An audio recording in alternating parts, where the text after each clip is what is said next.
What some guy said over voice chat in GTA Online. Testing.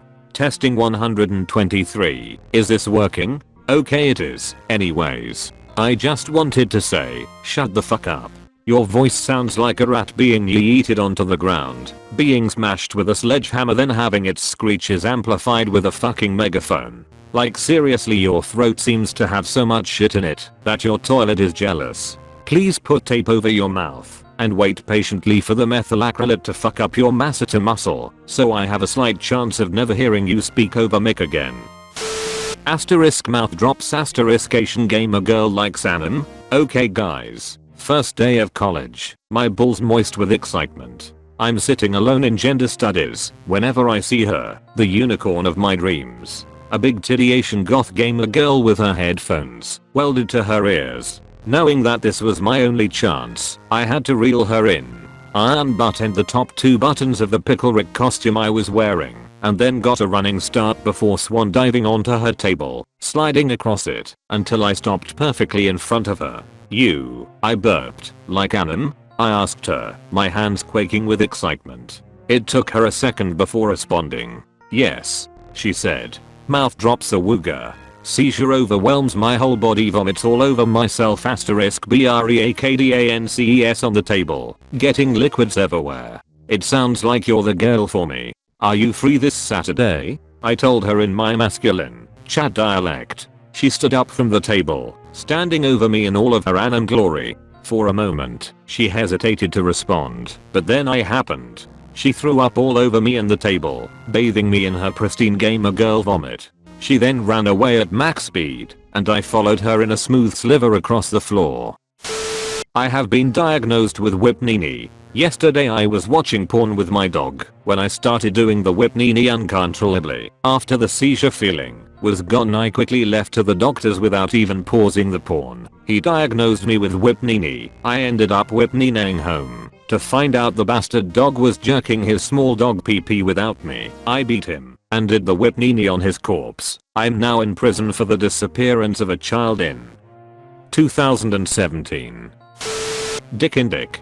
Holy fucking shit. I just straight up fucking put my dick inside another dick. I did not even know this was fucking possible.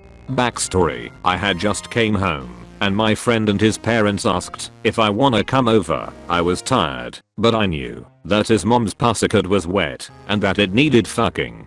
So I said that I'm coming and that I'm ready. So I got in my car and drove to their house. Before going to the door and ringing the doorbell, I rubbed one out to the smell of the fart I had just farted out. Then I undressed and walked over to the door completely naked. I could already hear the sounds inside the house. Clap, clap, clap.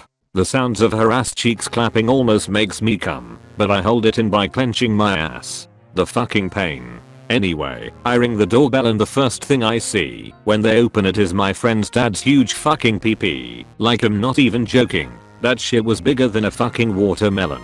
So this is when it happened. He puts his enormous fucking pee-pee inside mine, and I just hear my friend's mom go, "OHHH daddy," and my friend accidentally comes over my and his dad's face. I come inside his dick, and it feels very good.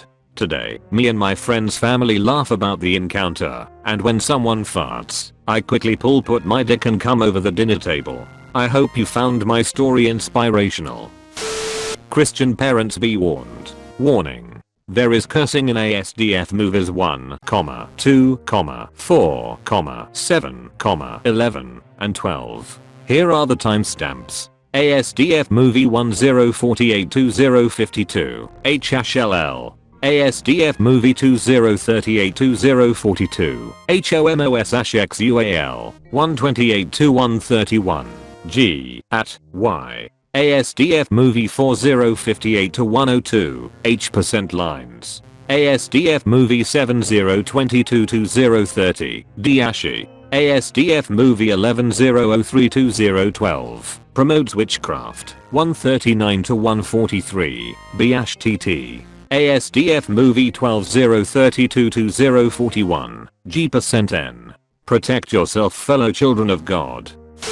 Why Harry Potter should have Carrie La 1911. Okay, this has been driving me crazy for 7 movies now, and I know you're going to roll your eyes, but hear me out. Harry Potter should have carried a 1911. Here's why. Think about how quickly the entire WWWII Wizarding World War III would have ended if all of the good guys had simply armed up with good old American hot lead. Basilisk.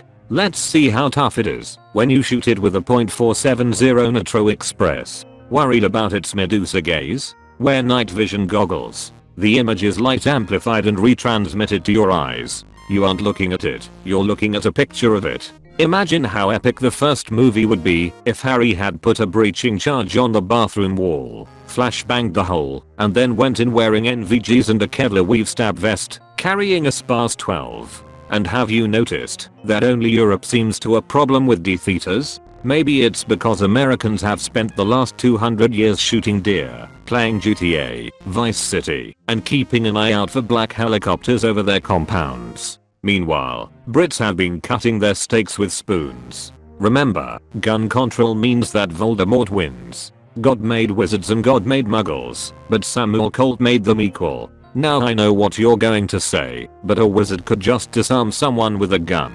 Yeah, well they can also disarm someone with a wand, as they do many times throughout the books/movies. But which is faster, saying a spell, or pulling a trigger? Avada Kedavra, meet Aftermath Kalashnikova. Imagine Harry out in the woods, wearing his invisibility cloak, carrying a .50 BMG Barrett, turning Death Eaters into pink mist, scratching a lightning bolt into his rifle stock for each kill. I don't think Madame Pomfrey has any spells that can scrape your brains off of the trees and put you back together after something like that. Voldemort's wand may be 13.5 inches with a phoenix feather core, but Harry's would be 0.50 inches with a tungsten core. Let's see Voldy waves at 3000 feet per second. Better hope you have some essence of Detony for that sucking chest wound. I can see it now. Voldemort roaring with evil laughter and boasting to Harry that he can't be killed since he is protected by 7 Horcruxes, only to have Harry give a crooked grin, flick his cigarette butt away, and deliver what would easily be the best one-liner in the entire series. Well then I guess it's a good thing my 1911 holds 7+1. And that is why Harry Potter should have carried a 1911. If the world's population got forced into the Minecraft universe, there would be 3 kinds of people. 1. Normal people who don't know the game, and especially Minecraft haters. You know I'm talking about you, Fortniters. Some people hate Minecraft and no zip, zero, nada about Minecraft, and neither will their peers and family. These are the people who think they would do well only after a month or so they'll be begging for the people who know their stuff to shelter them. 2. The Minecrafters. That's about 1/50th of the world's population, including me. Contrary to the above group, this bunch of people know their way around the Minecraft world. Subdivisions in this category include A. Noobs. They will probably have a similar fate to Cat 1. B. Regular players. People who know the basics should survive alright. C. Professionals/veterans. They will live a good life, no doubt. D. Programmers/modern workers. They'll most likely form the new government. 3. People related to Minecrafters, relatives, friends, etc. These people will be the lucky ones. With Minecrafters to guide them and help them out, they'll most likely survive as well. 4. Redstone professionals like Mumbo Jumbo and Isle Mango. They'll be the heroes of the world, as they have the knowledge to restore the world to its previous technology level, and perhaps even more. I don't hope that this will happen, but some part of me thinks that it might still be fun. Oh well, lol. The tale of gay Hitler. Fuck it, I'm just gonna say it. I wish I could go back in time and fuck Hitler's brains out. This is how I envision it. I'm a dirty little American soldier that ends up being captured by the Nazis. To avoid execution, I volunteer myself to be Hitler's obedient fuck toy. 4 days, I allow Hitler to chain me up and obliterate all of my orifices, like they are little Polands, constantly filling them with his Aryan seed until his cock is stroked raw. Hell, he even gives me the pleasure to lick his puckered German booty clean after he takes insane nuclear shits.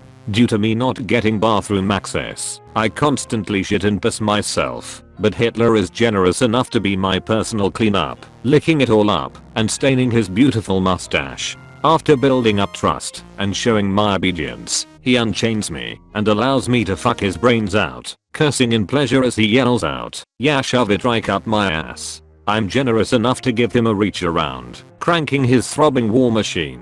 I feel him tighten up as he reaches climax, but I'll let go of his thick ramrod as he begins to spew his nuclear ejaculate all over the floor. Hitler repeatedly yells out "Neen, neen, neen, neen" through his moans, while he suffers through his ruined orgasm. At this point the tables have turned. He tries to fight me off, but I pin him down and powerfully thrust my all-American cock harder into his poop shooter's blood begins to build up and gush out of his torn arsehole. I can't contain myself any longer, so I quickly pull out my 1911 and put a bullet through the back of Hitler's head. Brain matter and skull fragments paint the wall, which makes me break through to my climax. I raise my right arm up to the ceiling. I yell out "Sieg Heil" as my cock begins to rapidly pulsate. I quickly thrust my cock to the hilt deep inside of him. I throw my head back with a loud fuck as I spew what feels like a gallon of American semen deep inside his German arsehole. I pull my bloody cock out of his booty tube and watch in excitement as my thick load begins to leak out of his ass. Heavily breathing, I fall back and begin to fade out as I watch a group of American soldiers burst into the room, guns drawn. I wake up in the hospital, in which I'm told that I'm praised as an American hero for stopping World War II.